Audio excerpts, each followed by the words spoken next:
Hi, my name is Lexi. Welcome back to my channel. And today I want to talk about why I don't have cheat days.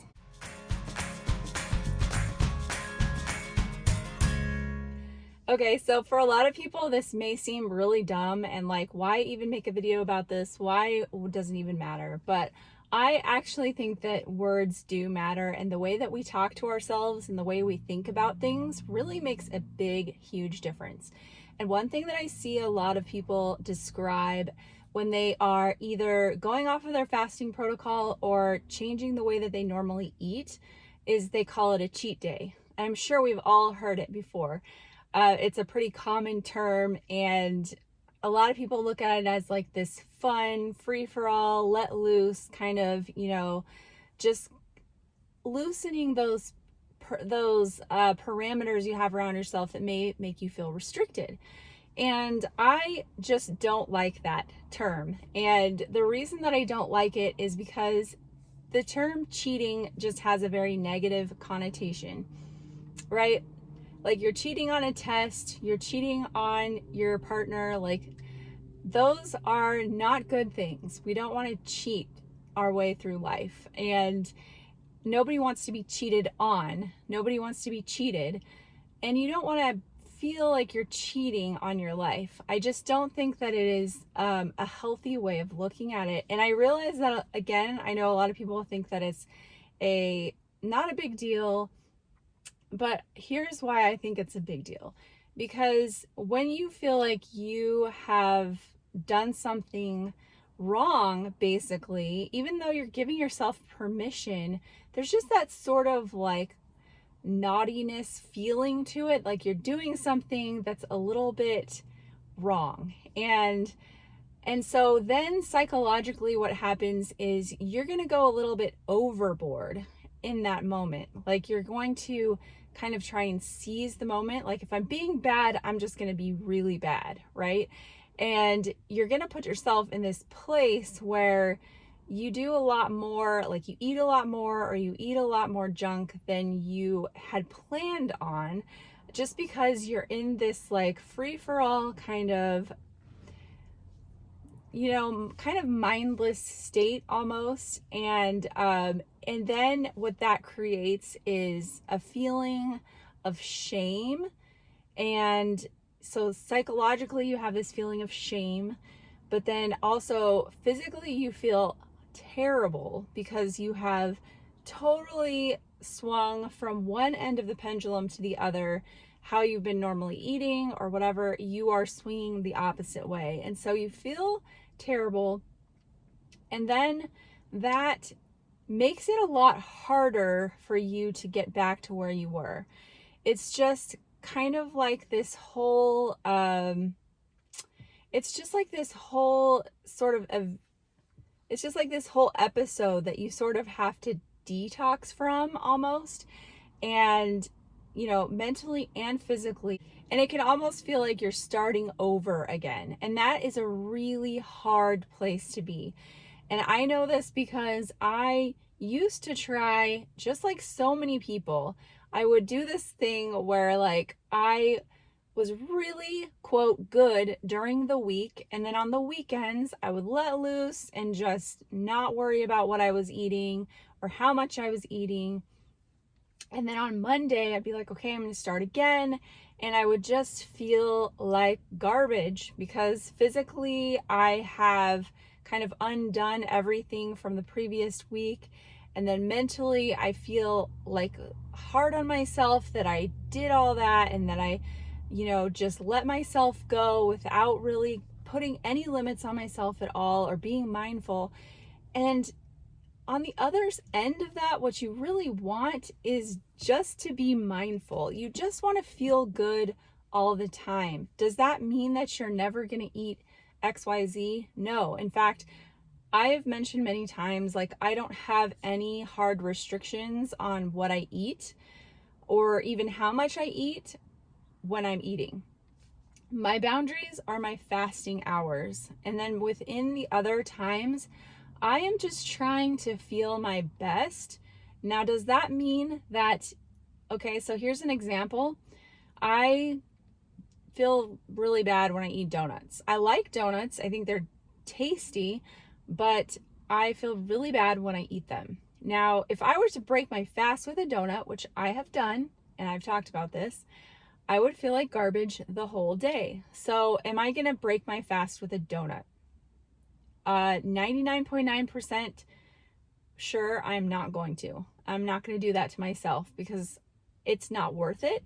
And I know that donuts are always going to be there if I want one, and I can have it after I eat a meal and it'll feel a lot better. So now if I eat a donut, it'll be after I've already eaten something, and I'll probably have like half of a donut, and it'll just be to taste it, right? There are other things that I will eat more of that don't make me feel that bad, that other people would call, quote, bad foods, but they work okay for me.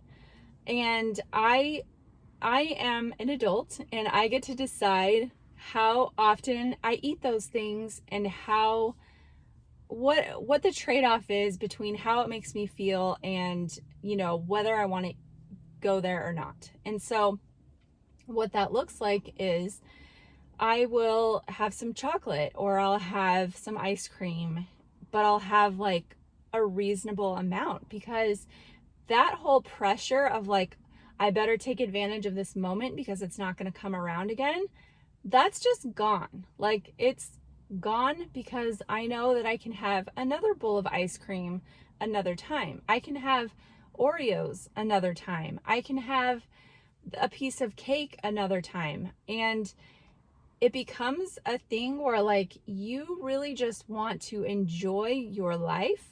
And that includes feeling really good and also eating foods that taste really good to you. Because in the past, when I was in this restrictive cycle of, taking advantage of those moments, calling it a cheat day or whatever, but just in that mindset of like, better take advantage of this time, whether it was the weekend or the holidays or whatever it was, I was trying to like live up those moments and just like shove as much sugar into my system as possible, because I knew Monday was coming. I knew that New Year's was coming, like all of those benchmarks of times when we need to get back on track. Traditionally, the way that we tend to think about diet and health a lot in a negative kind of diet culture is, like, this is a cheat day, take full advantage of it.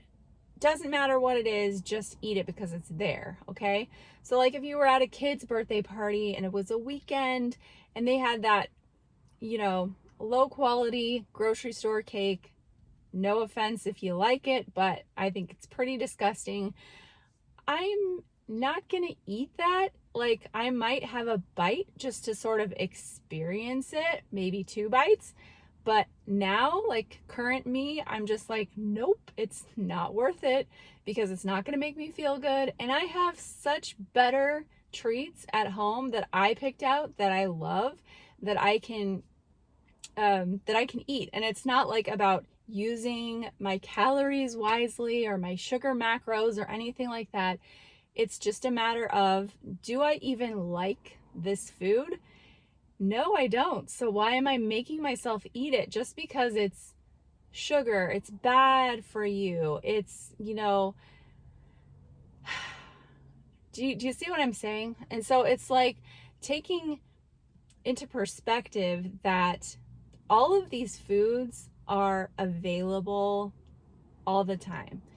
And even holiday foods, like even though they're not like, there are some things that are pretty special that are harder to make that, I really enjoy at certain times of the year, certain holidays. But if I really wanted to, I could find a way to make those things, even outside of those holidays. I probably won't go to the effort, but just knowing that I can, and that there's really not very many things that are so exclusive and special that you absolutely need to like have as much as possible. And also recognizing that even if it is really special, you're just going to enjoy it more if you take it slow, if you savor it, and if you just have a little bit at a time versus, just trying to like maximize the quantity. And so this is why I do not cheat in my fasting slash way of eating. I make choices that sometimes deviate from the norm, whether that be fasting less or eating more or eating differently. I make those choices day by day, case by case, but it's not cheating. It's just a choice. Every day is a choice. Every day is a choice as to whether you fast or how long you fast, what you eat, how you feel. All of that is a choice that you make as you go along. And it's not cheating. It's not wrong for you to make a different choice, to try something new, to see how you feel. Those are just choices. So, even though this video may be unnecessary for a lot of people, or they may think it's silly, I think it's important. There's not only a lot of research, but there is a lot of experience in my own life to know that the way you set your mind about something and the way you talk to yourself and the words that you use do matter. And so that is why I felt it was important to have this discussion. So anyway, I hope you find that helpful. Hope you're doing well and having a great summer, and I'll talk to you later. Bye-bye.